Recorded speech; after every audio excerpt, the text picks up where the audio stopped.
क्या हाल है दोस्तों? कुछ मजेदार सीखने के लिए तैयार हो? चलो शुरू करते हैं। नमस्ते दोस्तों, मैं रोहन हूं और आप देख रहे हैं मेरा यूट्यूब चैनल इनसाइड व्यू। मजेदार वीडियो को देखने के लिए लाइक, शेयर और सब्सक्राइब जरूर करें। नोटिफिकेशन बेल भी दबा दें ताकि आप कोई भी अपडेट मिस न करें। इनसाइड व्यू परिवार में आपका स्वागत है। क्या आपने कभी दुनिया का नक्शा देखा है और कुछ दिलचस्प देखा है? नक्शे को ध्यान से देखने पर आपको कुछ अद्भुत चीजें नजर आ सकती हैं। महाद्वीपों के आकार को ध्यान से देखो। क्या आपने कभी सोचा है कि ये टुकड़े किसी पहेली के टुकड़ों की तरह क्यों दिखते हैं? साउथ अमेरिका अफ्रीका में फिट होता हुआ लगता है ना? ये मानो किसी ने इन टुकड़ों को एक साथ जोड़ने की कोशिश की हो। ये एक विशाल जिगसॉ पहेली की तरह है।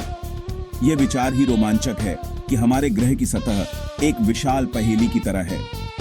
इस अवलोकन ने वैज्ञानिकों को एक आश्चर्यजनक सिद्धांत की ओर अग्रसर किया। महाद्वीप हमेशा से वहां नहीं थे जहां वे आज हैं। वे समय के साथ अपनी जगह बदलते रहे हैं। वे लाखों वर्षों से घूम रहे हैं। यह आंदोलन धीमा है, लेकिन इसके प्रभाव बहुत बड़े हैं। महाद्वीपों के इस आंदोलन को कॉन्टिनेंटल ड्रिफ्ट कहा जाता है।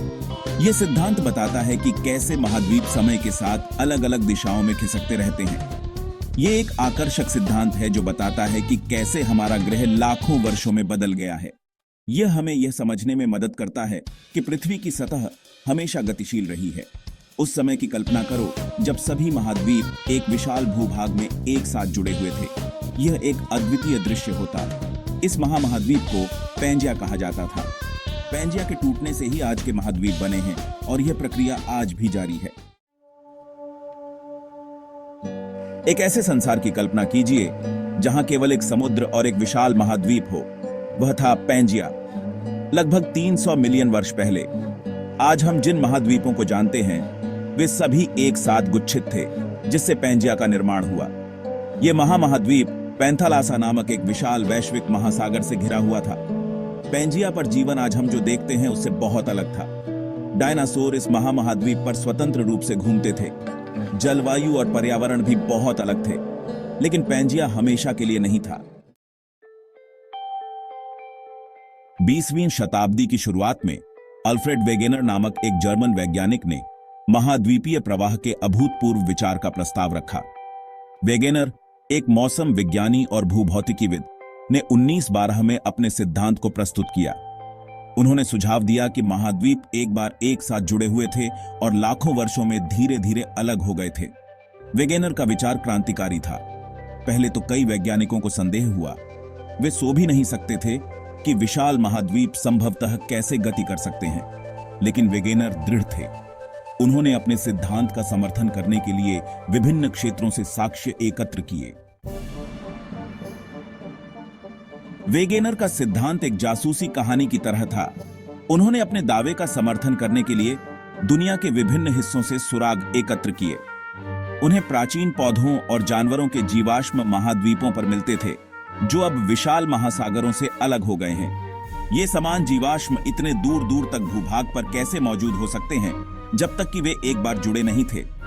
महाद्वीपों का आकार एक और सुराग था।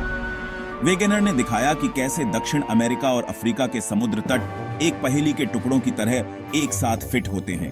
उन्होंने विभिन्न महाद्वीपों पर चट्टान संरचनाओं और पर्वत श्रृंखलाओं में समानता की ओर भी इशारा किया। भाग 5, परिवर्तन का इंजन, प्लेट टेक्टोनिक्स।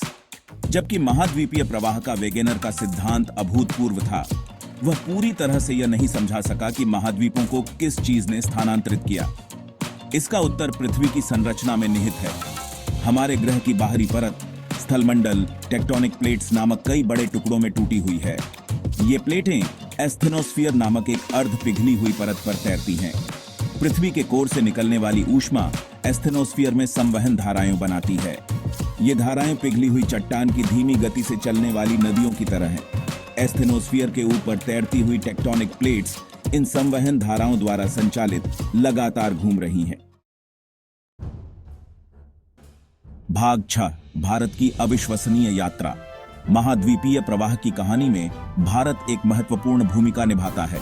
लाखों साल पहले भारत एक अलग भूभाग था जो अपने वर्तमान स्थान से बहुत दक्षिण में स्थित था।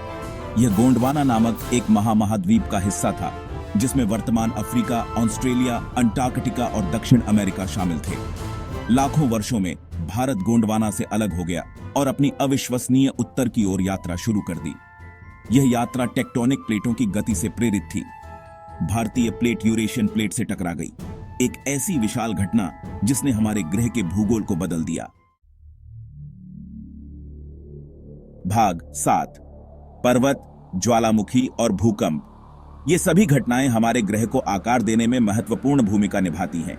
हमारे ग्रह को आकार देना एक जटिल और निरंतर प्रक्रिया है जो लाखों वर्षों से चल रही है।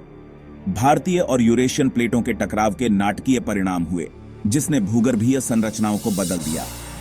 इस टकराव से उत्पन्न अपार दबाव के कारण भूमि झुक गई, मुड़ गई और ऊपर उठ गई, जिससे राजसी हिमालय पर्वत श्रृंखला का उदय हुआ। यह प्रक्रिया लाखों वर्षों में धीरे धीरे हुई। दुनिया की सबसे ऊंची चोटियों का घर हिमालय प्लेट टेक्टोनिक्स की शक्ति का प्रमाण है। यह पर्वत श्रृंखला न केवल भौगोलिक दृष्टि से महत्वपूर्ण है, बल्कि सांस्कृतिक और पर्यावरणीय दृष्टि से भी। प्लेट की हलचलें न केवल पर्वत बनाती हैं, बल्कि ज्वालामुखी और भूकंपों को भी जन्म देती हैं। ये घटनाएं हमारे ग्रह की सतह को निरंतर बदलती रहती हैं। जब टेक्टोनिक प्लेट्स टकराती हैं या एक दूसरे से आगे निकल जाती हैं, तो जबरदस्त मात्रा में ऊर्जा निकलती है, जिससे भूकंप आते हैं। ये भूकंप कभी कभी विनाशकारी हो सकते हैं, जिससे मानव जीवन और संपत्ति को भारी नुकसान होता है। ज्वालामुखी अक्सर बनते हैं जहां प्लेटें अभिसरित होती हैं या मोड़ती हैं, जिससे पृथ्वी के आंतरिक भाग से पिघली हुई चट्टान सतह पर फूट पड़ती है। यह प्रक्रिया न केवल नई भूमि का निर्माण करती है, बल्कि पर्यावरण और जलवायु को भी प्रभावित करती है। भाग 8, युगों से जलवायु परिवर्तन। महाद्वीपों की गति का पृथ्वी की जलवायु पर गहरा प्रभाव पड़ता है। जैसे जैसे महाद्वीप बहते हैं, भूमध्य रेखा और ध्रुवों के सापेक्ष उनकी स्थिति बदलती जाती है। यह ग्रह पर सूर्य के प्रकाश के वितरण के तरीके को प्रभावित करता है, जिससे जलवायु पैटर्न में बदलाव आते हैं। हवा और तापमान के अंतर से संचालित महासागरीय धाराएं भी पृथ्वी की जलवायु को नियंत्रित करने में महत्वपूर्ण भूमिका निभाती हैं। महाद्वीपों की बदलती स्थिति महासागरीय धाराओं को बदल सकती है और वैश्विक जलवायु पैटर्न को प्रभावित कर सकती है। भाग 9, जीवाश्म कहानी कहते हैं महाद्वीपों को जोड़ना। जीवाश्म महाद्वीपीय प्रवाह के लिए सम्मोहक प्रमाण प्रदान करते हैं। महाद्वीपों पर पाई जाने वाली समान जीवाश्म प्रजातियां, जो अब विशाल महासागरों से अलग हो गई हैं, बताती हैं कि ये भूभाग कभी जुड़े हुए थे। उदाहरण के लिए, प्राचीन सरीसृप मेसोसॉरस के जीवाश्म दक्षिण अमेरिका और अफ्रीका दोनों में पाए जाते हैं। मेसोसॉरस एक मीठे पानी का सरीसृप था, जो विशाल अटलांटिक महासागर को पार नहीं कर सकता था। दोनों महाद्वीपों पर इसके जीवाश्मों की उपस्थिति इस विचार का पुरजोर समर्थन करती है कि दक्षिण अमेरिका और अफ्रीका कभी गोंडवाना के हिस्से के रूप में एक साथ जुड़े हुए थे। भाग 10, बहाव का भविष्य। पृथ्वी के लिए आगे क्या है? महाद्वीप अभी भी गतिमान हैं, हालांकि उनकी गति अविश्वसनीय रूप से धीमी है, प्रतिवर्ष केवल कुछ सेंटीमीटर। वैज्ञानिकों का अनुमान है कि सुदूर भविष्य में, अब से लाखों वर्षों में, महाद्वीप एक बार फिर एक नए महामहाद्वीप का निर्माण करने के लिए एक साथ आएंगे। इस भविष्य के महामहाद्वीप को पैंजिया प्रॉक्सिमा नाम दिया गया है। पैंजिया प्रॉक्सिमा का निर्माण हमारे ग्रह को नाटकीय रूप से फिर से आकार देगा, समुद्र तटों, महासागरीय धाराओं और जलवायु पैटर्न को बदल देगा। यह एक अनुस्मारक है कि पृथ्वी एक गतिशील ग्रह है जो समय के साथ लगातार बदल रहा है। भाग 11, पैंजिया, हमारे ग्रह के अतीत की एक खिड़की। पैंजिया एक विशाल महाद्वीप जो आज के सभी महाद्वीपों को एक साथ जोड़ता था, एक समय में पृथ्वी की सतह पर राज करता था। पैंजिया और महाद्वीपीय प्रवाह के सिद्धांत ने पृथ्वी के इतिहास की हमारी समझ में क्रांति ला दी है। इस सिद्धांत ने यह स्पष्ट किया कि महाद्वीप स्थिर नहीं है, बल्कि समय के साथ धीरे धीरे अपनी स्थिति बदलते रहते हैं। यह हमें महाद्वीपों, पर्वत श्रृंखलाओं, ज्वालामुखियों और भूकंपों के वितरण की व्याख्या करने में मदद करता है। महाद्वीपों के इस प्रवाह ने न केवल भूगोल को प्रभावित किया, बल्कि पृथ्वी की भूगर्भीय गतिविधियों को भी आकार दिया। यह पिछली जलवायु और हमारे ग्रह पर जीवन के विकास पर भी प्रकाश डालता है। पैंजिया के टूटने और महाद्वीपों के अलग होने से जलवायु में महत्वपूर्ण परिवर्तन हुए, जिसने जीवन के विकास को प्रभावित किया। पैंजिया की विरासत का अध्ययन करके हम उन गतिशील शक्तियों के लिए गहरी प्रशंसा प्राप्त करते हैं जिन्होंने लाखों वर्षों में हमारे ग्रह को आकार दिया है। यह अध्ययन हमें पृथ्वी की भूगर्भीय विरासत को समझने में मदद करता है। यह एक ऐसी कहानी है जो सामने आती रहती है, हमें याद दिलाती है कि पृथ्वी निरंतर गति में एक ग्रह है, एक आकर्षक अतीत और समान रूप से दिलचस्प भविष्य वाला ग्रह है।